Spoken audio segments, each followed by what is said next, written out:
शाहरुख खानला वानखेडे नावाचं वावडं आहे का? या नावासोबत शाहरुख खानचा इतिहास हा फार काही चांगला नाही. 12 वर्षापूर्वी याच वानखेडेवरती सुरक्षा रक्षकाला झालेल्या वादामुळे त्याला बंदीचा सामना करावा लागला.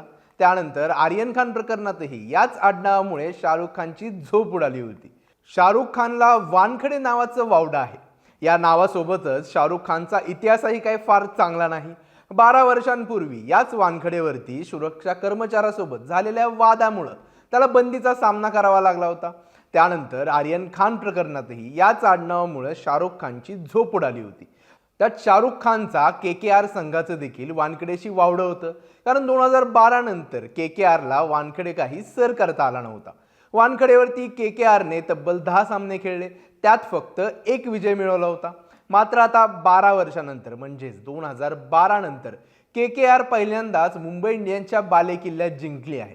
हा KKRसाठी आणि शाहरुखसाठी देखील मोठा दिलासा ठरला आहे.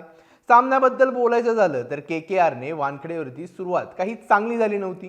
KKRच्या निम्म्या संघाने फक्त 57 रन्समध्ये पॅव्हिलियन गाठलं होतं. नुमान तुषारनं KKRचे 3 बॅटर आउट करत खिंडार पाडलं. त्यानंतर बुमराह आणि हार्दिकनं KKRला अजून 2 धक्के दिले. KKRचा रथी महारथी एका पाठोपाठ मैदान सोडत होते. मात्र KKRची धावगती चांगली राखण्याचा प्रयत्न केला. हीच काय ती पॉवर प्लेमध्ये त्यांची जमेची बाजू होती. पॉवर प्ले नंतर व्यंकटेश अय्यर असेल किंवा इमॅक्ट प्लेयर म्हणून आलेल्या मनीष पांडे यांनी डाव सावरला. या दोघांनी 6व्या विकेटसाठी तब्बल 83 रनांची भागीदारी रचत संघाला सन्मानजनक असा स्कोर उभारून दिला. दरम्यान पांडेंनी 42 रन करून अय्यरची साथ सोडली. त्यानंतर मुंबईनं KKRची शेपूट गुंडाळण्यास सुरुवात केली. बुमराहनं स्लॉग ओव्हरमध्ये विकेट्स घेण्याचा धडाका लावला. मात्र अय्यरने एका बाजूनं धावा करणं सुरूच ठेवलेलं. त्यानं 42 बॉलमध्ये 70 धावा करून संघाला 169 धावापर्यंत पोहोचवलं. मुंबई ज्यावेळी 170 धावाचं आव्हान घेऊन मैदानात उतरली त्यावेळी मुंबईची सुरुवात देखील खराब झाली. ईशान 13, रोहित 11 रन्स करून बाद झाला. सूर्या सेट होण्याचा प्रयत्न करत होता. मात्र वरुण चक्रवर्ती आणि सुनील नारायणनं बघता बघता मुंबईची अवस्था 6 बाद 71 रन्स अशी करून टाकली. मुंबईच्या पराभवाची फक्त फॉर्मॅलिटी राहिली असल्याचं वाटू लागलं. मात्र सूर्यानं वर्ल्ड कपसाठीचा चांगला सराव करून घेतला. तो बॅटिंग करत असताना मुंबईनं सामना जवळ आणला.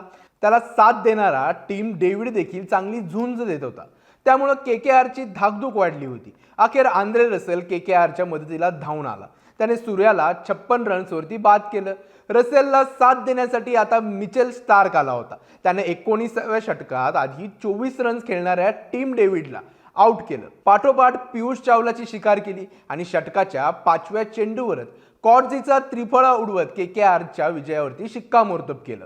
अशा प्रकारे KKRने तब्बल 12 वर्षाचा विजयाचा दुष्काळ आता संपवलाय. त्याचबरोबर मुंबईची प्लेऑफची आशा पूर्णपणे संपुष्टात आली आहे. तर हा रोमांचक सामना तुम्ही पाहिलात का?